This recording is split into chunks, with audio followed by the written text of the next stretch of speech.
శ్రీ గురుభ్యో నమః.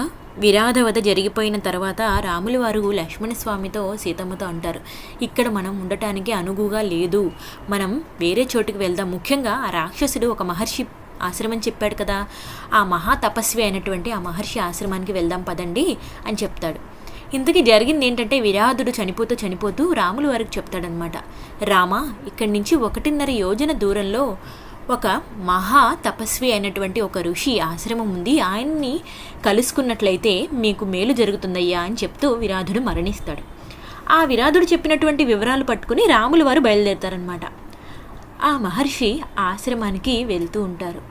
ఇంతకీ ఆ దివ్య తపస్వి అయినటువంటి ఆ మహర్షి పేరే శరభంగ మహర్షి. ఈరోజు మనం ఆ మహర్షి గురించి క్లుప్తంగా తెలుసుకుందాం. శరభంగ మహర్షి ఆశ్రమాన్ని దర్శించుకోవడానికి రాముల వారు బయలుదేరుతూ ఉండగానే దూరం నుంచి ఆశ్రమం కనిపిస్తుంది. కానీ వాళ్ళకి అంతలోనే ఒక విడ్డూరం కనిపిస్తుంది అనమాట ఆకాశం నుంచి. వాళ్ళు చూసిన విడ్డూరం ఏంటంటే, హరిత అశ్వాలు అంటే ఆకుపచ్చ రంగులో ఉన్నటువంటి గుర్రాలతో నడపబడేటటువంటి ఒక దివ్య రథం దిగుతుంది. ఆ రథం మామూలుగా లేదు, వజ్రాలు, వైఢూర్యాలు, మాణిక్యాలతో పొదగబడి తళతళ మెరిసిపోతుందన్నమాట. దాని చుట్టూ ఎంతోమంది దేవతల వలె వెలిగిపోతున్న సైన్యం, అలాగే వీరులు, యోధులు కూడా ఉన్నారన్నమాట శస్త్రాలతో. ఆ రథంలో సుందరీమణులు వింజామరులు వీస్తూ ఉన్నారు ఒక దివ్య పురుషుడికి. ఆ దివ్య పురుషుడు చూసినట్లయితే సూర్యుడి వంటి తేజస్సుతో ఉన్నాడనమాట, అంత వెలిగిపోతూ ఉన్నారు దివ్య ప్రకాశంతో. ఆ దివ్య పురుషుడు ఆ రథం శరభంగ ఋషి ఆశ్రమం ముందు ఆపి రథం దిగుతాడనమాట. రాముల వారు ఇంకా ఆశ్రమానికి వెళ్ళడు, దూరం నుంచి ఇదంతా గమనిస్తూ ఉంటారు.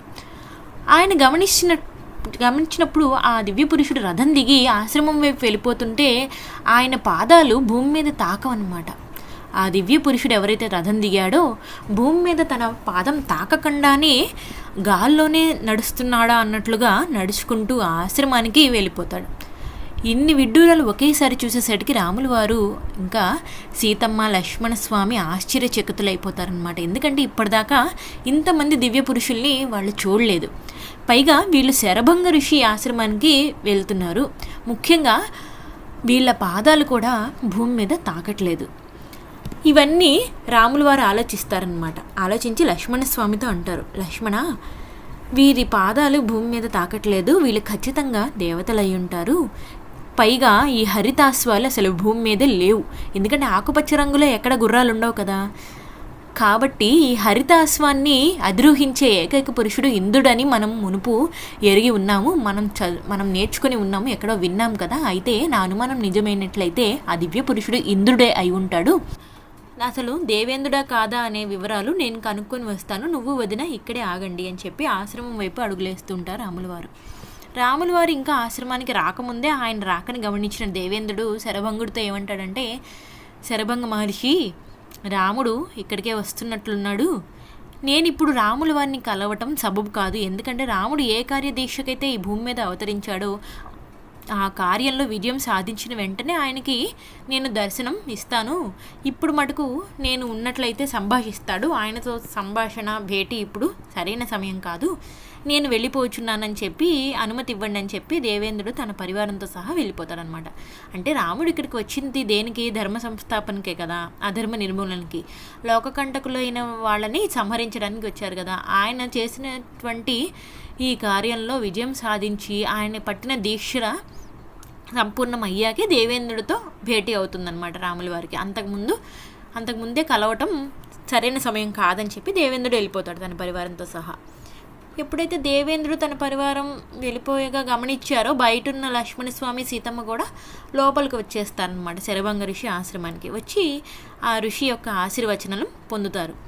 అప్పుడు రాముల వారు అంటారనమాట, దేవేంద్రుడిలాగా ఉన్నారు ఆ దివ్య పురుషుడు, దేవేంద్రుడేనా అండి అని అడిగితే, అవును నాయన, వచ్చిన వారు దేవేంద్రుడు రాక కారణం ఏంటి ఋషివర్య అని అడిగితే రాముల వారు శరభంగ ఋషి చెప్తాడనమాట, నేను ఎంతో తపస్సు చేశాను, ఆ తపస్సుకి ఫలితంగా నాకు బ్రహ్మలోకం ప్రాప్తించింది, నేను జితేంద్రియుడిని, ఇంద్రియాల్ని జయించిన వాడిని, శరభంగ అంటే కాముడి యొక్క, మన్మధుడి యొక్క బాణాలు కూడా నన్ను ఏమీ చేయలేకపోయాయి, అందువల్ల ఆయన పేరు శరభంగుడు అనమాట. అంతటి జితేంద్రుడిని, అంత తపస్సుని చేశాను కాబట్టి నన్ను తీసుకెళ్ళటానికి సాక్షాత్తు దేవేంద్రుడే తన పరివారంతో వచ్చాడు, బ్రహ్మలోకానికి బయలుదేరటానికి తీసుకెళ్ళటానికి వచ్చాడు అని చెప్తాడనమాట. మరి మీరు దేవేంద్రుడితో సహా ఎందుకు వెళ్ళలేదు అని రాముడు అడుగుతాడనమాట. నేను నీ కోసమే 1000 కళ్ళతో ఎదురు చూస్తున్నాను రామా అంటారు. అదేంటి నా కోసమా అంటే, అవును, నువ్వు నీ వంటి మహాత్ముడి దర్శనం పొందటానికే నేను 1000 కళ్ళతో ఇప్పటిదాకా వేచి ఉన్నాను. నిన్ను చూసేశాక ఇంకా నాకు ఈ శరీరంతో సంబంధం లేదు, ఈ భౌతిక శరీరాన్ని విడిచి నేను ఆ స్వర్గాది లోకాలకి వెళ్ళిపోతాను, బ్రహ్మలోకానికి వెళ్ళిపోతానని చెప్తాడనమాట. రాముల వారికి కొంచెం అర్థం కాదు. అప్పుడు శరభంగ ఋషి చెప్తాడు, నేను ఎంతో తపస్సు చేశా కదా, ఆ తపస్సు ఫలితం వల్ల నాకు బ్రహ్మలోక ప్రాప్తి కలిగింది, నా ఫలితాన్ని అన్నిటినీ నీకు ధారపోస్తున్నాను రామ, నువ్వు తీసుకో అని చెప్పి రాముల వారికి ధారపోసేస్తారు.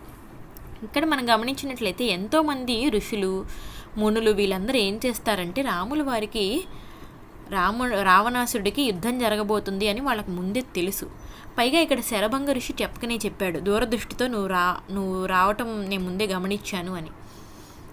అంటే ఏంటి, వీళ్ళు ముందే దూరదృష్టితోనే రామరావణ యుద్ధం జరగబోతుందని గమనించి దానికి తగ్గ ఎనర్జీని, దానికి తగ్గ శక్తిని రాముల వారికి ఇవ్వటానికి వాళ్ళ తపస్సు ధారపోయటం కానీ, అలాగే వాళ్ళ దగ్గర ఉన్నటువంటి దివ్య అస్త్రాలు శస్త్రాలు ప్రసాదించడం కానీ చేస్తూ ఉంటారనమాట. ఇలా దండకారణ్యంలోని అరణ్యకాండలో కనపడే మహర్షులందరూ దాదాపు వారి యొక్క తపస్సు యొక్క ఫలితాలను రాముల వారికి ఇవ్వటం, అలాగే వాళ్ళ దగ్గర ఉన్న అస్త్రాలు శస్త్రాలు ఇవ్వటం చేస్తూ ఉంటారు.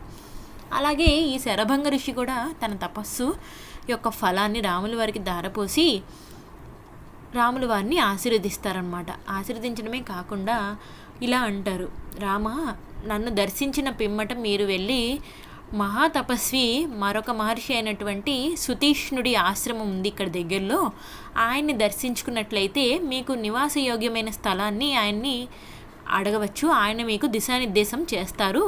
దాన్ని బట్టి మీరు ఎక్కడైతే కుటీరం ఏర్పరచుకోవాలో అక్కడ ఏర్పరచుకొని మీరు మీ తక్కిన వనవాసం అంతా అరణ్యవాసం అంతా మీరు చేయొచ్చు అని చెప్తారనమాట రాముల వారితో.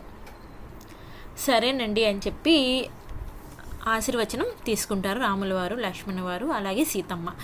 ఇక రాముల వారి యొక్క దివ్య తేజోమూర్తిని కళ్ళారా చూసుకుంటూ, అలాగే తన ఆనంద బాష్పాలతో ఆ దివ్యమంగళ విగ్రహంని నుంచి చూపు తిప్పుకోలేకపోతాడనమాట. అంతటి మోహన స్వరూపం కదా, పుంసాం మోహన రూపాయ పుణ్యశ్లోకాయ మంగళం అంటాం కదా, అంతటి దివ్య మనోహరమైన రూపం రాముల వారిది. ఆయన్ని చూడటానికే ఇన్నాళ్ళు వేచి ఉన్నారు కదా, ఒక్కసారిగా రాముల వారిని కళ్ళతో జుర్రుకుంటారు ఆయన రూపం మొత్తం. అలాగే నిండుగా రాముల వారిని చూసుకుని హృదయం అంతా నిండిపోయిన తర్వాత ఇక తనకి భౌతిక దేహంతో పని లేదు అని చెప్పి తనకి తన తపస్సు ఫలితం ద్వారా ప్రాప్తించినటువంటి బ్రహ్మలోకానికి వెళ్ళడానికి సిద్ధపడతాడు.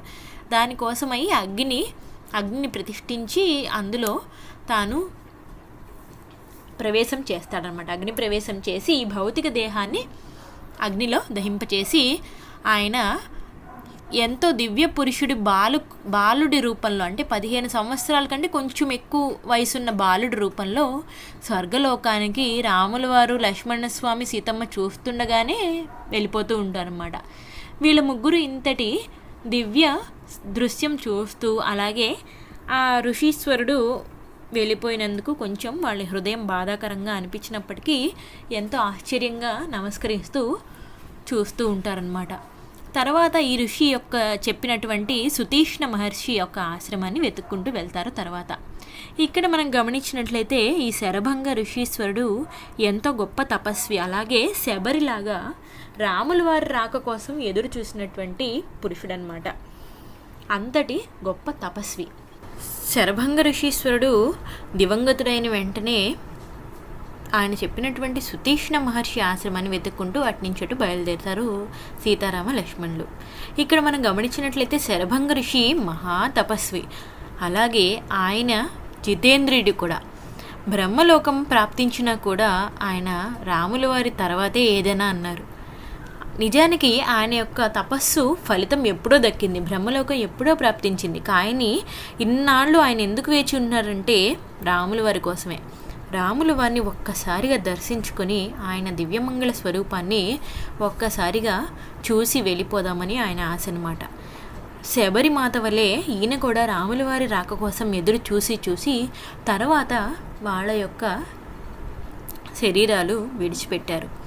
అంతటి దివ్య పురుషుడు శరభంగ మహర్షి.